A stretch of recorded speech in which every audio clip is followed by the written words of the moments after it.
Okay देखो, जब भी हमें पैसेज जब हम लोग अटेंड करने जाते हैं, ठीक है ना। अभी तो फिर हम लोग 2013 का पेपर सॉल्व कर रहे हैं।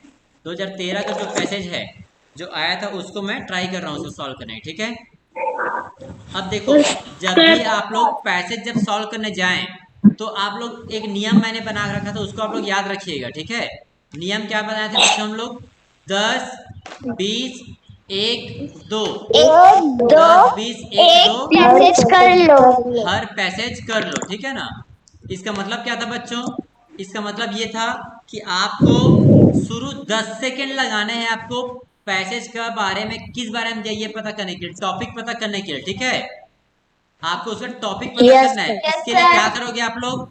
इसके लिए आप लोग 2 या 3 लाइन पढ़ के देखो पैसेज का। उतने में आपको समझ में आ जाएगा कि पैसेज किस बारे में दिया गया है, कहानी किस बारे में दिया गया है, अवतरण किस बारे में दिया गया है, या फिर अनुच्छेद बोलते हैं, अपठित गद्यांश बोलते हैं इसी, ठीक है। बहुत सारा नाम है इसका, ओके। गतियान। हाँ, अपठित गद्यांश, अनुच्छेद, अवतरण, कहानी, पैसेज, बहुत सारे, ठीक है। कहानी पैसेज। उसके बाद क्या करेंगे बच्चों? दूसरा क्या है हमारा टॉपिक जानने के बाद हम लोग प्रश्नों को पढ़ना है। आपको प्रश्नों को भी जल्दी जल्दी पढ़िएगा एक बार, प्रश्नों ठीक है को ना। पढ़। फिर तीसरा स्टेप क्या है? आपको कहानी को फिर से पढ़ना है आपको, ठीक है। और चौथे कहानी स्टेप में प्रश्नों को फिर से अब आपको हल करते जाना है प्रश्नों को, ठीक है। प्रश्नों। क्लियर है? सर इंग्लिश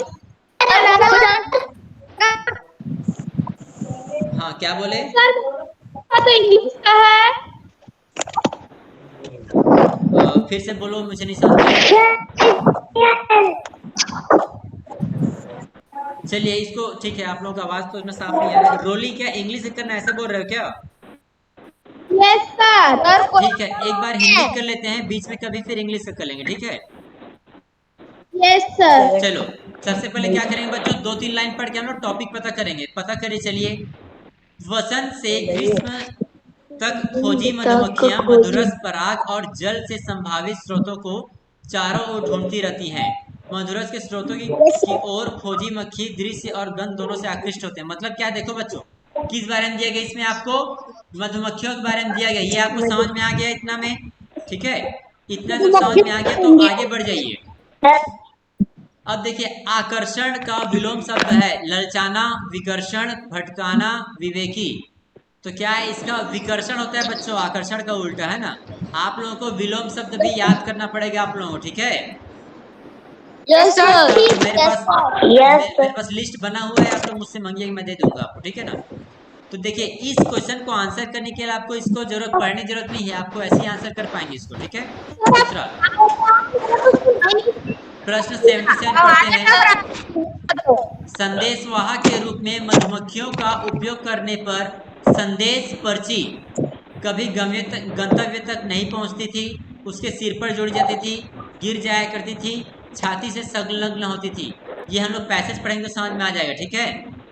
संदेश पर्ची को सावधानी पूर्वक मधुमक्खियों से संलग्न किया जाता था, अन्यथा वे असंतुलित हो जाती थी, उसके पंख गिर पड़ते, उसकी दृष्टि बाधित हो जाती, वह मक्खी के लिए बहुत भारी हो जाता। इसका भी ऑप्शन हमें मिल जाएगा। Question number 79। फूल खोजी मधुमक्खी का मार्गदर्शन खाली स्थान द्वारा करते हैं। क्या होगा बताओ इसका? गंध और रंग, आकार और रंग, गंध और दृश्य, मधुरस और पराग। क्या हो सकता है इसका आंसर? गंध और दृश्य। चलो देखते हैं क्या होगा, है ना। एक क्वेश्चन और बच गया, इसका उसको भी पढ़ लेते हैं हम लोग।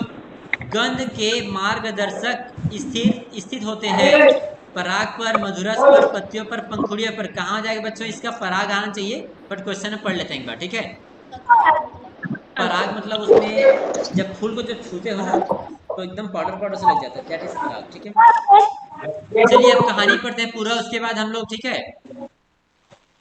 देखो, बसंत से ग्रीष्म तक खोजी मधुमक्खियां मधुरस, पराग और जल के संभावित स्रोतों को चारों ओर ढूंढती रहती हैं। मधुरस के स्रोतों की ओर खोजी मक्खी दृश्य और गंध दोनों से आकृष्ट होते हैं। क्या है बच्चों इसका? दृश्य और गंध। ये हमारा आंसर आ गया, दृश्य और गंध, सी इसका आंसर हो जाएगा, ठीक है। इन दोनों में भी गंध का सबसे अधिक बाध्यकारी प्रभाव होता है, ठीक है। गंध की सहायता से किसी संभावित क्षेत्र की ओर आकृष्ट हो जाने के बाद वहां पहुंचने का अंतिम निर्णय फूलों के आकार और रंग पर निर्भर करता था। इसका आंसर क्या आ जाए? गंध और दृश्य हो जाए। ठीक है, शुरू में ही दोनों आ जाए। ठीक है, फूलों की बहुत सी प्रजातियों की पंखुड़ियों पर गंध के मार्गदर्शक होते हैं। देखियो क्या लिखा है यहाँ पर, फूलों की बहुत सी प्रजातियों की पंखुड़ियों पर गंध के मार्गदर्शक होते हैं। क्वेश्चन नंबर 80 यही था ना हमारा, गंध के मार्गदर्शक स्थित होते कहाँ, क्या देगा बच्चों इसका आंसर? पंखुड़ियों पर। ठीक है, अब देखो आगे, पंखुड़ियों पर। दो आंसर मिल गया। अब देखो, द्वितीय विश्व युद्ध के दौरान ये एक फ्रांसीसी मधुमक्खी पालक ने अपने संदेश ले जाने के लिए मधुमक्खियों का उपयोग किया था। संदेश पर्ची मधुमक्खी के वक्ष, वक्ष मतलब क्या होता है बच्चों? छाती, सीन जो होता है ना, यहाँ लिखा होगा क्या था, यहाँ देखो छाती से संलग्न होती थी, तो ये आंसर डी आ जाएगा इसका। अन्यथा मधुमक्खी का संतुलन बिगड़ जाता था। क्या होता था बच्चों? संतुलन बिगड़ हो जाता था। इसका आंसर ए आ जाएगा। अब देखो, जब तक हम लोग क्वेश्चन पैसेज पढ़ के पूरा कंप्लीट किए, हमारे पास पहला, दूसरा, तीसरा, चौथा और पांचवा, पांचों प्रश्नों का उत्तर मिल गया है। ठीक है, इस तरह से आप लोग जो पैसेज है उसका जल्दी जल्दी उत्तर दे पाएंगे आप लोग। ठीक है, देखो इस क्वेश्चन को आंसर करने में मुझे 6 मिनट लगे हैं लगभग। अगर मैं जो बीच में जो आपको कुछ सिखाया वो नहीं सिखाता तो आपको इसको सॉल्व करने में बहुत कम समय लगे, मुश्किल से 4 मिनट से 5 मिनट। ठीक है सर 5 मिनट इंग्लिश की करवा दीजिए ना। हाँ ठीक है मैडम, करवाता हूँ।